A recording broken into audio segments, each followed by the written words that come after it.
आदित्य ने शहर के एक पुराने अपार्टमेंट में किराए पर कमरा लिया क्योंकि किराया सस्ता था और ऑफिस पास पड़ता था।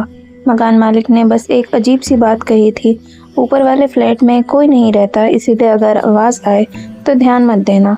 आदित्य ने हंसकर बात टाल दी। पहली रात सब ठीक रहा, लेकिन दूसरी रात उसे छत पर फर्नीचर घिसकने जैसी आवाज़ सुनाई दी। उसने सोचा शायद पुरानी बिल्डिंग है, लकड़ी बैठती होगी। तीसरी रात वही आवाज़ दोबारा आई, इस बार थोड़ी लंबी, जैसे कोई भारी अलमारी धीरे धीरे सरका रहा हो।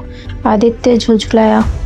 सुबह चौकीदार से पूछा तो उसने साफ कहा, ऊपर का फ्लैट सालों से बंद है साहब। आदित्य ने खुद जाकर देखा, सच में ऊपर वाले दरवाजे पर मोटा ताला लगा था और धूल जमी थी।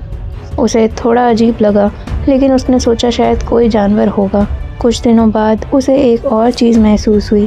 जब भी ऊपर से आवाज़ आती, उसके अपने कमरे की चीज़ें हल्की हल्की हिल जाती। टेबल पर रखा गिलास थोड़ा खिसक जाता, कुर्सी की दिशा बदल जाती। पहले उसने खुद को दोष दिया कि शायद उसने ध्यान नहीं दिया होगा, लेकिन एक शाम उसने साफ देखा कि जैसे ही ऊपर से घसीटने की आवाज़ आई, उसकी अलमारी का दरवाज़ा अपने आप आधा खुल रहा। अब धीरे धीरे डर बैठने लगा था। उसने तय किया कि वो एक रात पूरी तरह जाग कर देखेगा। उसने मोबाइल कैमरा ऑन करके कैमरे में रख दिया और खुद बिस्तर पर बैठ गया।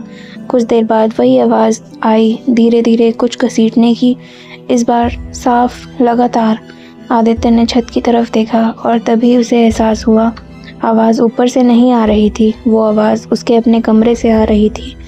चारों ओर नज़र दौड़ाई, सब कुछ स्थिर था, लेकिन आवाज़ जारी थी ठीक उसके पीछे से। उसने धीरे से मुड़कर देखा, उसकी अलमारी खुद ब खुद फर्श पर घिसट रही थी, बहुत धीमे, जैसे कोई अंदर से धक्का दे रहा हो।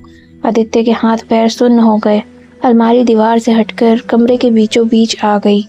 उसके पीछे की दीवार पर एक दरार दिखाई दी, जो पहले कभी नहीं थी।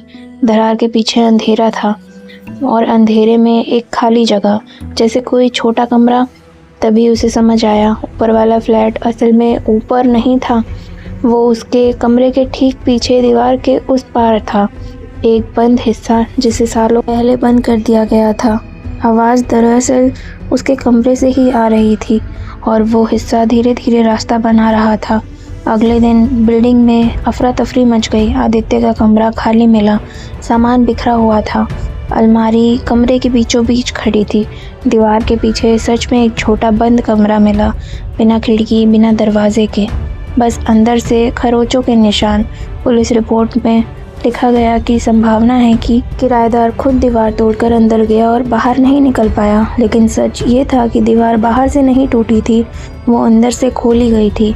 और उस बंद कमरे में अब दो तरह के खरोच थे, कुछ पुराने और कुछ बिल्कुल ताज़े।